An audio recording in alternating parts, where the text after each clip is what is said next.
morning, friends. Welcome to Khullamkhulla news, views, and reviews.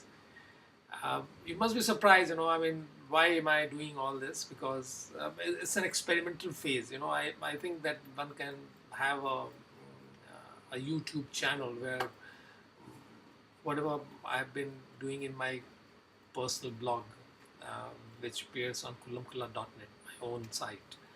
Um, I thought maybe we can have this kind of a channel because people don't read articles so much as they watch something which is happening on television. Let's see how it plays out. Okay, fine. Let's talk about the films in that were screened on the second day of MAMI Mumbai Film Festival. Quite a few films were political in content. There was this film by Jia Janke, A Touch of Sin. It's an old film that had that must have been screened in earlier editions of Mami as well. It won some award in Cannes, probably a screenwriting award, or which I don't exactly remember. And then the film talks about what is happening in China and the kind of discontentment that is brewing in the interior regions of China because people are not happy and they are very pissed off with Chinese authorities. That's how it comes out. There are different tracks that have been put together which say the same thing, and there are a lot of metaphors used in the film, to say things. So those metaphors somehow camouflage the real intent of the film to express the brewing discontent within the Chinese society. I mean, that's my understanding of the film. Others can have a different understanding.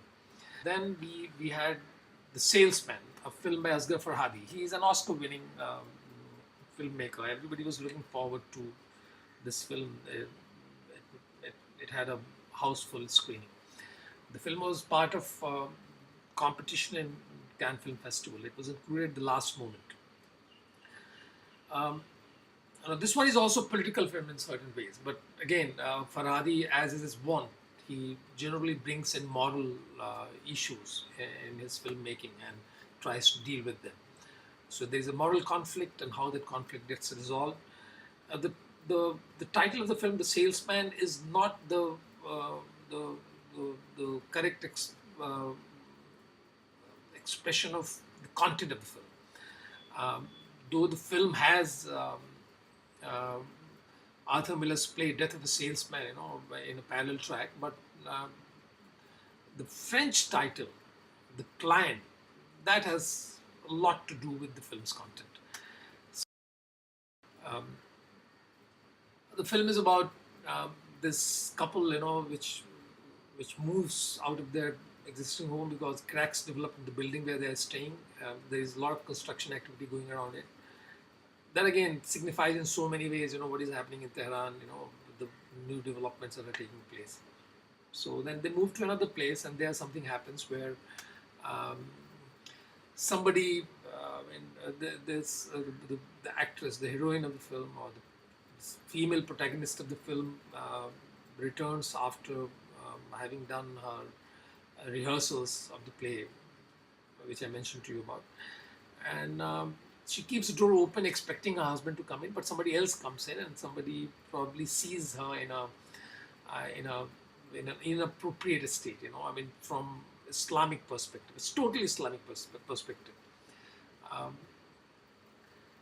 and it's surprising that till a few years ago, when they were talking about this revolution happening in Iran and celebrating filmmakers who were taking the side of the revolution, suddenly, they are showcasing films like this, where the filmmaker seems to be endorsing and promoting the tradition of chador in Iranian society, and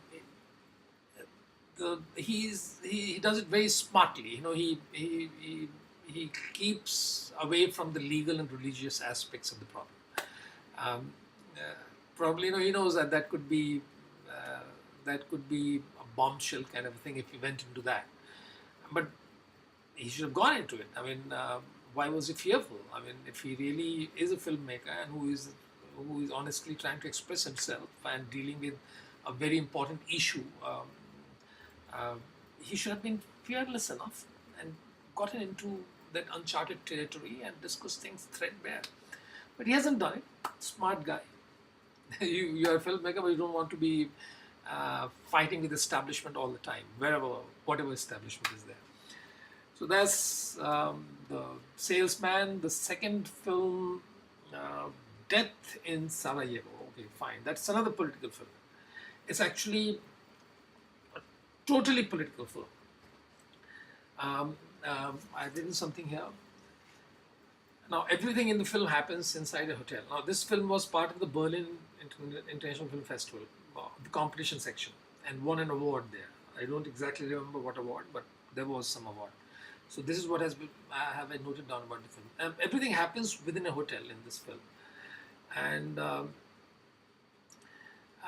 all kind of stereotypical political, economic, racial ideas. They have an interplay through various characters that have been created, and the hotel is a kind of a metaphor of the socio-political, economic state of the Bosnia Herzegovina region of Balkans, whatever you call it. So those who really understand that politics very well, those who are into it, they can really appreciate, the nuances of what is being discussed in the film. It's basically a discussion. Using the character, the filmmaker is trying to discuss the political situation and various ideological positions, which people take in that situation. So this way, it's a smartly made film where, he tries to say something which, and he is of course left-leaning. I mean, most of these guys, who are making these art house films, they lean towards the left. They are probably ex-commies or socialists, and even film festival programmers. Most of them, they have those leftist tendencies. But again, I mean, sometimes, the politics also plays a very important role, the international politics. So then they go by it. But generally, they are left-leaning. The third film I'm going to talk about is again a film that has come from Cannes. It was part of the Cannes competition. The film is called Personal Shopper. The film is directed by Olivier Assayas. I think that's the name. And it's an important film in the sense that it has the well-known American actress Kristen Stewart, and she is so beautiful, so everybody wants to watch her. As far as the subject of the film is concerned, people were quite confused as to what actually the film wants to say. It's a very very beautifully styled film, and it's part horror film, part something else. All kind of things have been, I mean, it's a kind of a, you can't really explain anything of it in the film.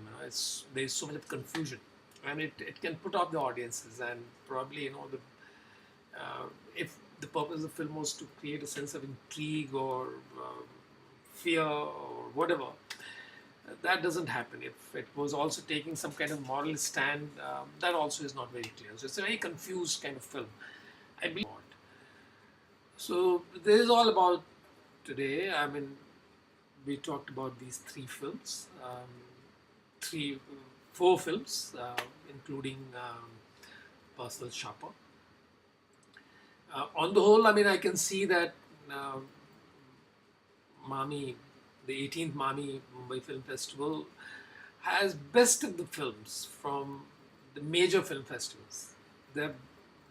But then if anybody says that, oh, the selection of the film is not good, he is totally mistaken. I mean, this is the best that you can see. I mean, there are a few films that are not part of the MAMI program that could have been part of it. Like there was this Jim Jarmusch's film which went unrecognized, but the film is titled Patterson, and it's a beautiful film actually, and should have won